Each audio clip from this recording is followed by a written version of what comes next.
Okay, we're going to go ahead and start the meeting. We have a lot of people who haven't showed up yet. Hopefully they will come in a little bit later. We'll let them in as they come in. Okay, so welcome to ADTA Live. This is the series that we have been running during the coronavirus lockdown with the hope of staying in touch. Okay, everybody's showing up now. With hopes of staying in touch with our members, given the fact that we haven't been able to run any events down here in Federal Way. So tonight we have on the agenda, we are going to talk about selecting your first handgun. Okay, and Tony Wilson is going to be our presenter. He's a longtime ADTA instructor. I'll introduce Tony in just a second. But before we do that, I'm going to outline how we're going to handle this. Tony is going to give a presentation at the beginning, and then when he's done, I'm going to take back the audio, and we're going to then show you how to do the Q&A. I won't go through that right now, but we'll talk about that when the time comes. So at this point, I'm going to put Tony Wilson on the screen. Why don't you take it away, Tony? Thank you, Ed. I'm glad to be here. I'm Tony Wilson. I started out life as a farm boy, and in retrospect, I realized that hunting pheasants along the fence row was quite a bit like clearing a room. You think about the tensions of all the stuff that you're not supposed to shoot that could leap up anytime, and the one thing you are supposed to shoot, and that you're not supposed to be a Dick Cheney and shoot your buddy in the face, and things like that. So that was a little practice. And then I was a reservist out of high school and became the unit armorer. I went through armorer's training. And then for 40 years, I was a librarian and only did little bits of plinking and things. But after joining ADTA back in the early days, I guess I'm a charter member and proud of that. I've learned such a huge amount and so much more capable with a gun that I advocate this for everybody. And I've put together a logical sequence, or what's logical, at least for me, to give you some steps to choose the handgun. It's going to be a tremendous responsibility when you have one, and you need to make your own decision about it. So let me play my little slideshow here.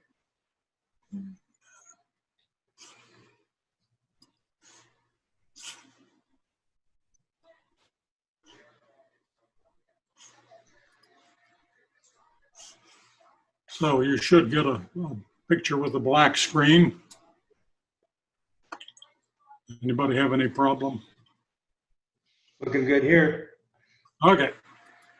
So this presentation started as a kind of a hints from Heloise or Ask Abby thing. We were running a little advice column way back in ADTA.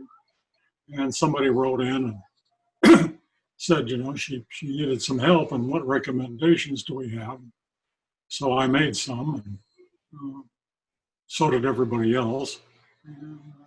Maybe not in that format, but I think about what makes you want a defensive handgun. That's as opposed to a plinking gun for shooting beer cans at the picnic or the rat under the horse trough or competitive target shooting. You're looking at going to defend you from something that may be close to your size. So why is it that you want that? This is typically the sort of imagination.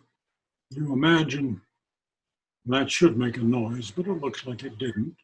Time to reach for, what are you going to reach for? A gun that happens to be down the bottom of the sock drawer, or a gun wherever your spouse keeps the gun, or from where you always put it, where it's near at hand. And so if you don't know what to do to get the gun in your hand and realize the choice is going to be yours, you go and get some advice, right?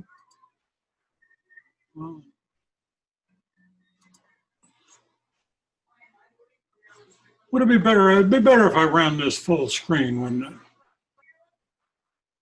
Yes, why don't you push the play button up there? There we go.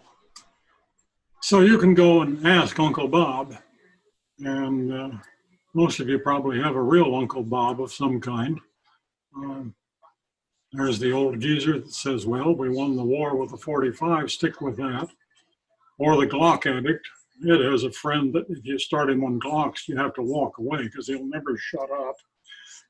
And if you're a lady, then your Uncle Bob just about has to treat you as a child. That kind of goes with the position. So it's not that he's evil, it's just he's not you, and it's going to be your decision and your responsibility. So I think there are 6 steps, and if you do them in this sequence, you end up with something that is at least your choice. Although I've gone through this and made some wrong choices, but the first step is to pick the action, and the caliber, and what size and how much recoil can you deal with, and how do you like the looks of it, and how does it fit, and then how does it look amongst your buddies, and finally, are you going to carry it on the street on your person, or are you just going to keep it at home? Now you could answer that one first, make some things a little simpler, but it makes sense to start with the action because that's a very basic choice.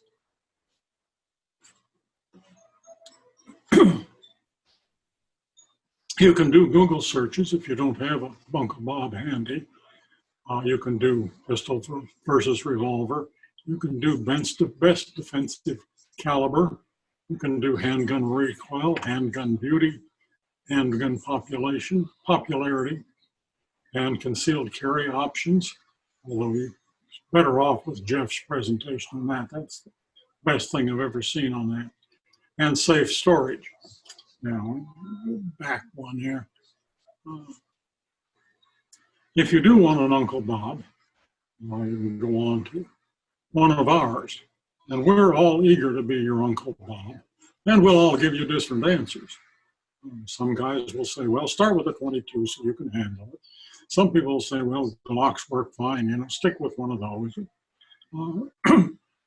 But the point is to get involved in making the decision yourself. So you go around the cycle and you check with Uncle Bob and you take that advice and you say, well, now, is that really how I want to go, or do I want to go a little further with that?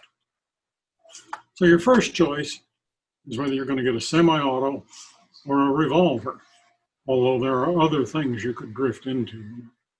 You go through all the 6 steps.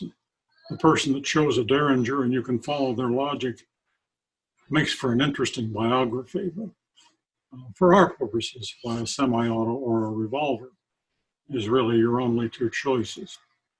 There's a revolver. That's the classic Smith & Wesson. The police all carried those, carried them in .357. They break open in different ways. This one folds open, and most of them anymore, the cylinder will swing out so you can load them. When the cops carried these, they all knew that they needed more than 5 or 6 rounds, so they carried speed loaders, and the holsters came with little leather pouches that feed these things and these things. This thing you can put in 2 at a time, because any 2 things line up. People got really fast and fancy with that. More likely, and particularly to work with us, you're better off with a semi-auto. And they're normally fed by a reloadable magazine. So there's a magazine full of bullets. There's a couple of magazines there. And people call them clips. The guy that has 6 tables of magazines at the gun show calls them, has a big sign, gun clips. So don't let people beat up on you if you're too sloppy with that.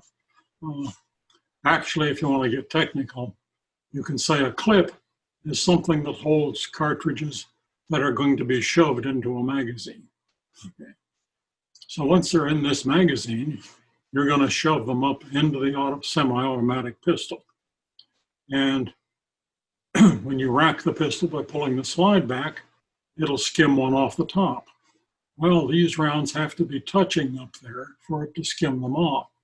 So that's why it gets harder and harder to put cartridges in the magazine as you load on. So you get assistance. Now your gun may come with something like this, just a little one-piece guy that will push that cartridge down there so you can drop another one in. They can be double stack 8 rounds, it can be 32 rounds. And they get really stiff when you're putting in that many. This is the kind everybody uses because it fits both the wide one and the narrow one. These are $8 or $10. These are around 30 anymore, I think. This is the simplest one. You pick one that fits your thumb and hold your magazine in your hand and push down. Let this guy push down there. There are more mechanical ones that will make it faster and easier if you're doing it. This is supposed to pick up around a stack of 10 and shove them in. As far as I can tell, it doesn't work, and I'm sorry I bought one. I got this one from Ed, and you get your magazine stuck up in there, and you can load pretty frequently and pretty fast. Now, when we talk about caliber, Ed has pointed out, that he likes to start people with a .22, and I didn't do it in the first time because nobody writes about the .22 as a defensive handgun. Nevertheless, if you've got 8 rounds or 17 rounds or something, or you're real close, it'll work defensively. And .22's really the only size that people talk about anymore is the .22 long rifle. That's a .22 short. There's a .22 long in between those. And then there's the .22 Magnum, which fits in that lovely little revolver. This one has a .22 on top and a 410 or a 45 Colt on the bottom, which is kind of a horrible gun. I wouldn't recommend anybody buy it. It makes really good sense to get a carbine model of that to keep under the seat on your airplane in case you crash in the woods. Otherwise, getting back to defensive calibers, the ones that are popular, people start saying, well, 380 is about the smallest you ought to go for. And I've got a lot of them. I now wish I didn't. They're more expensive to shoot and so on. The most common thing is the 9mm. And there are several of these are all the same diameter. They use different weights of bullets. But the 9mm is the cheapest to buy and the most common. You can more than likely get it at the gas station or the drugstore when you maybe can't get these others. It used to be that the .38 Special was the most common. So that's what detectives carried in detective novels. The .357 Magnum, one of the early studies on its lethality, they got the most one-round stops shooting a .357 from a revolver. And the FBI wanted that kind of ballistics in their own gun, but they wanted something that holds more than 6 shots.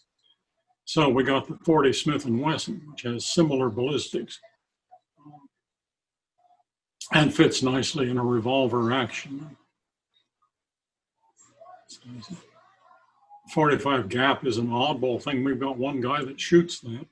Notice its case is a little shorter than the regular 45 auto, which is also very common, and we still have people shooting those.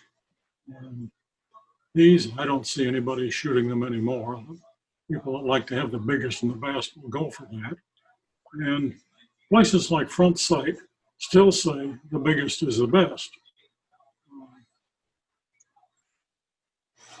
The arguments I read anymore say it doesn't matter a damn.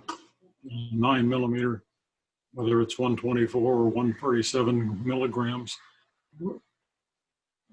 grams, that they're going to go about the same distance in ballistic gelatin. They're going to make a similar size bunch of damage while they're in there. If you look at these, you see the exit holes get bigger by far. And there's the entry holes getting smaller.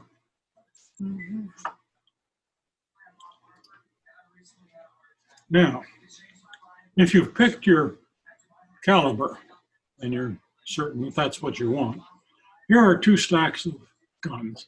You need to pick how much recoil you can absorb and how big a handgun you can handle.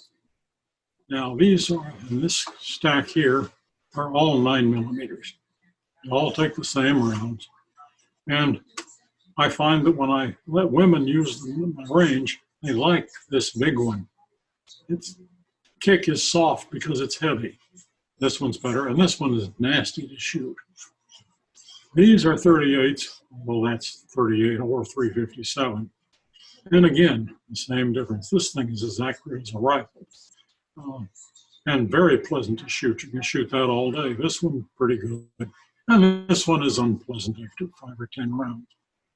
So picking the size that you want has a lot to do with how much recoil you can deal with.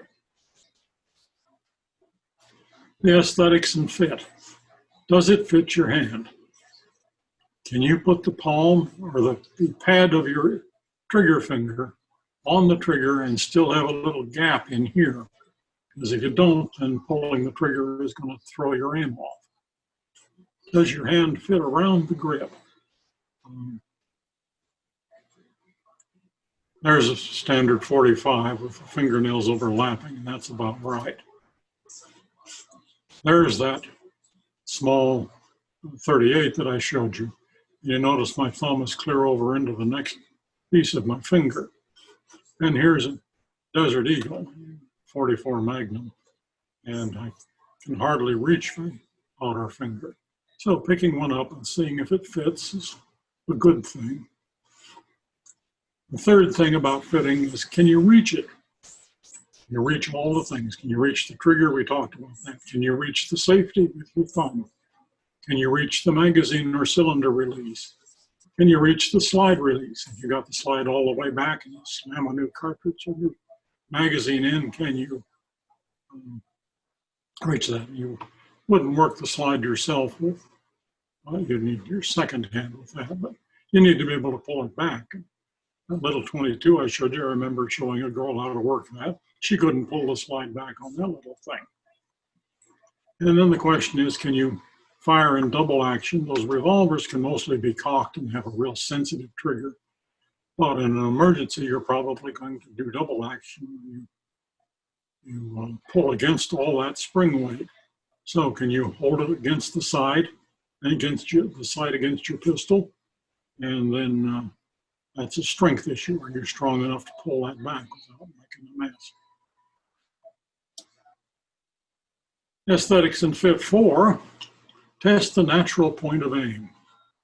Start at a low ready with a two-hand grip. Pick a target, close your eyes and aim at the target, then open your eyes and see how you did. And I was amazed doing that with myself, my own guns. And you can do that in the gun shop. Unlike the 4 rules of safety, they don't give a damn. You know, ask them if I can dry fire this. You know, pick your target on the back, and you can get a pretty good sense of how well it's going to work for you. And you should find it attractive. I wrote down I was trying to make a thing to hold the magazines straight up and down, so I wanted to know that angle. And there, that CZ75, which is the one I showed you the women liked, that's at 71. The old 45 is at 83. So that's something to think about. Okay, next thing on aesthetics, you ought to be able to find it attractive. I forget what this one is called, but the United States dropped lots of those into France with the hope that a single shot 45 would be picked up by the Frenchman who would shoot a German and take his gun. If you look back to that revolver, you noticed how it got real fat at the bottom. In the Japanese stuff you can spot, that's a Nambu, I believe. Notice they get real skinny at the bottom, going along with the size of your fingers. I don't know what that is, but we all should get one of those if we can. There are some kind of ugly guns, if you ask me. This one's only $100, and it's new, and you can buy one. It's single shot. This one is a .22 revolver, and it shoots 6 shots, 2 at a time. And there's one. You can get one that hides as a cell phone. This one doesn't exactly do that, but you can see how it unfolds into a pistol. Now here's what some people might think of as beautiful guns. I mostly look at the finish and the action, but just the same, though, I've got to admit that stuff's attractive when somebody does it. That may diminish your threat potential, but it still shoots just fine. There's some more beautiful guns. We should probably all get one of these too.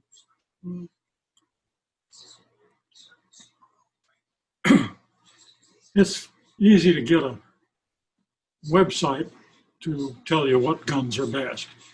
And I happen to, this is probably a little out of date now, but what men prefer, what women prefer, what millennials prefer. And if you get a gun that's any place on those lists, you're probably doing okay. Although I notice I bought into when my kid was buying Kimbers because they were the best. And the 2 worst guns I have are Kimbers. And you've got to have some social confidence. It's a big responsibility to have that gun. You don't know what you're doing with it and how you got there. You're a liability. So one of the best things to do is to come and train with us, because regardless of your level, we can get you to a better one. I've found that with me and with lots of our friends. So finally, you got to decide whether you're going to carry it out on the street. You've got your concealed weapons permit, or you're just going to keep it in the safe, or locked with a padlock beside your bed, or in under your socks. And everybody advocates at least locking it up when you don't have it in your hand. That's the end of my little presentation. I've got a handout that if you picked it up at the start, there's the same 6 steps with things to help you remember what's up there. That was a good demonstration of recoil. People pick up some of those guns and they feel like that's what they're shooting. You like the looks of it. The social confidence, are you going to be embarrassed when you pull it out? I have a gun I'm embarrassed, well, I have more than one that I'm embarrassed about. I'll show you that in just a second. And then there's little reminders of the thing, how to test your point of aim, what the actual measurements are. If you print this out 8.5 by 11, those are pretty close to real size. And there's some stuff on the fit. So, and there should be a link to this handout on your link to this presentation. So now I'll stop sharing the screen.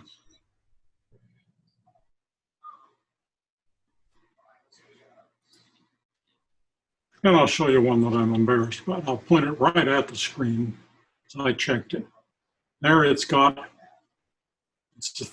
380. It's got a laser sight, you can see that, and it's got a flashlight built in. It's curved, so it'll fit around your butt and be very comfortable. It admits that you're going to shoot point shoot, so what you're seeing here is just a couple of dots to line you up. It's a terrible gun. It comes with a holster that jerks off if you have it tied to your belt. So it ought to be just perfect. But for some reason, I just can't stand it. I don't have any urge to put it on and go out and defend myself with it at all. And I was reading lists of good handgun guns, and this showed up as one of the worst. So with that, I'm open to questions and hope my wiser colleagues are also willing to chip in. All right. Well, thank you, Tony. I want to, let's see, I want to tell you how we're going to do the question and answer. So if you go down to the bottom of your screen and you move your mouse around, you'll see a button called Participants. And if you click on that, then all of the people in the meeting will show up on your right. Now, at the very bottom right-hand corner, there's a little button with 3 dots on it. And if you press that, and you have a choice there where you can raise your hand. And now if you have the participants up on the screen, you'll see that Johnny has got his hand raised, and I'm going to turn on his microphone. And why don't you go ahead, John? Thank you, Tony. What caliber was that bad gun you had? .380. And it just doesn't fire well. You can't hit with it. It doesn't fit your hand. But it doesn't feel right. It isn't. Maybe it's just aesthetics. So I take it you bought it because you thought it was unusual. Partly that, and partly because, you know, it had everything you could want. Gosh, it's got lights, it's got laser, it's got 2 magazines, it's got its own holster that's automatic. And So I would expect light recoil. no, not much recoil. That's all I had. Thank you for the good presentation. Okay, so I'm going to raise my hand and talk a little bit about selecting your first gun from the practical end of it. And I've worked with a lot of people selecting their guns, and what I found is the thing that works best is to just go shoot a lot of different guns.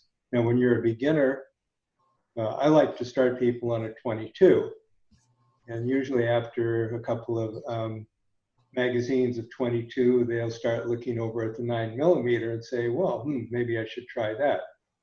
And then they're really off and running at that point. But there's so much, you know, that Tony covered here. And basically it boils down to is the gun has to feel good to you.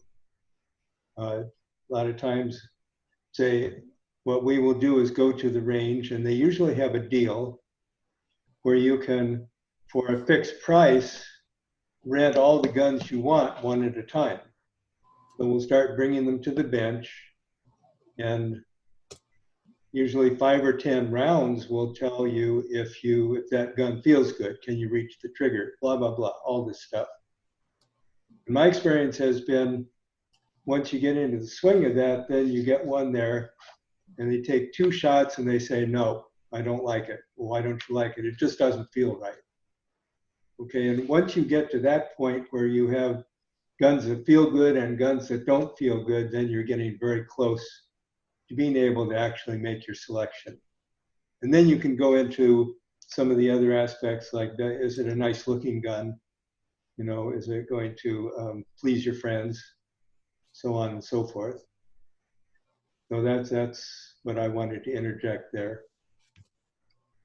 Wu, do you have any thoughts?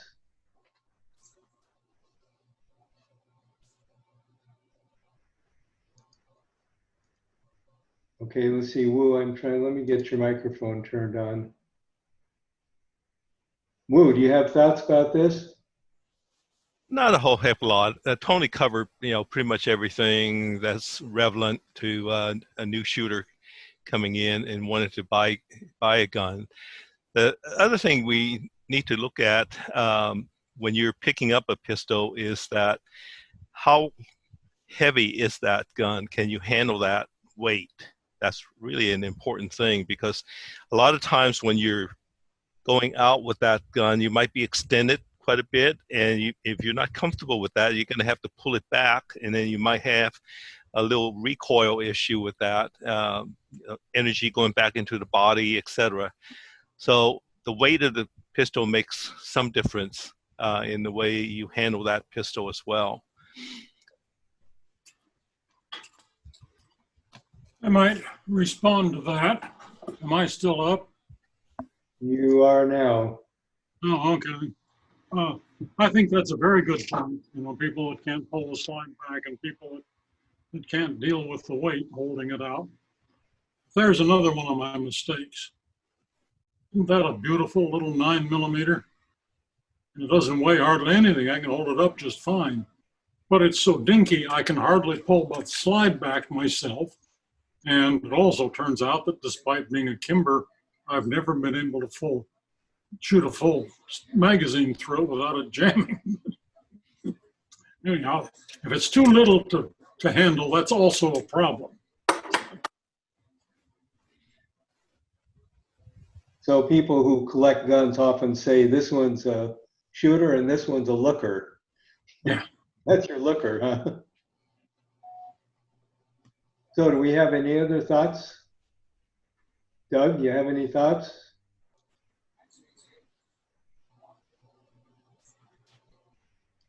Oh, well, just one point is the ladies have challenges with racking some of the semi-automatics. I found one for my wife that not only was ambidextrous, but also had some gearing or something that helped it rack easier. Any models that have rose to the surface as far as easier for the ladies? Yeah, the Smith & Wesson EZ series, the Shield EZ, they come in 380 and 9mm right now. And on the back of the slide, there's protrusions on each side. And that way, instead of trying to grab and pull back just on the stipends there, you actually have a couple little ears there that you can actually pull back. And the spring is a little lighter as well. So a lot of women can rack it, or even kids can rack it. I was at the Federal Indoor Range when we had a new member come in, and she was just having a fantastic time with her 380, the EZ. I think some of the other manufacturers are going to start doing the same thing. Mm-hmm. There are aftermarket things for that. I know for Glock, I've seen them attached to the back of the slide to make it wider and have a grip there. Hmm. Hey, Molly, I see you have your hand up. You want to ask a question? Oh, yes, thanks. Can you hear me? Yes. It's hard to know. I'm just interested in getting a gun for defense and have never, used one before. And it's hard to know at what point to actually go and buy one. I'd be kind of afraid to have one in the house if I didn't know how to use it, but then I need to use it so that I learn how to use it, if that makes sense. So how much training and so forth before you actually have a gun and it's in your home do you recommend? That's kind of a hard decision. Hey, Molly. Yeah. After you take the beginner course, then you can go and do a beginner live fire event. And many of the guys will allow their weapons to be used, and you can try different weapons with them there instructing you. Oh, that's a good idea. Yes, if you come to our fun shoots, you can try several guns. Then once one seems like the right thing, then you can put one in your home. Okay. And I'll chime in here too. This is Ed. The fun shoots are really good for that because we usually bring a number of guns. And because I work with beginners, I usually bring at least 122 to get people started. So that's people wind up just kind of walking back and forth, and looking at the guns and can I try this? And most everybody in our group loves to show off what they have and help you show you how to use it, hold it correctly. Okay. Thank you. Yeah, I'd feel more comfortable having more experience before I actually bought something. And the idea of having the thing in the house it's a little intimidating, and so I guess that would be better to get more experience with that. Yeah, my thought is to, come at least come to the fun shoot and rent guns. Mm-hmm. Oh, okay. Wait as long as you can before you actually make the decision, and shoot a bunch of them and shoot them quite a bit, as much as you can. Okay. That's why being part of a group like this is good, because you can kind of wait until you're ready to do it. Take advantage of the beginner classes we have where they walk you through racking a firearm, loading, all the safety tips that you need to do and have some actual hands-on without firing. That is a great intro to different firearms. Just kind of chime in on this. Took my niece to one of our shooting lanes over here, and it took her, the first time she shot and people around us shooting, she would just freeze because she's never been accustomed to that loud bang. But after about 5-10 minutes in, she was the pro. So it takes a little while. Probably after the second or third session, she was pretty much on her own. Okay, do we have any more questions? Okay, I think we about got it, Tony. What I'm going to do is to say thank you for doing this. Everybody for coming. Thank you very much. Thanks. We're going to go ahead and end the meeting now. So why does everybody wave goodbye? And hope to see you at the next one and hope to see you at the range. Thank you. Stay safe.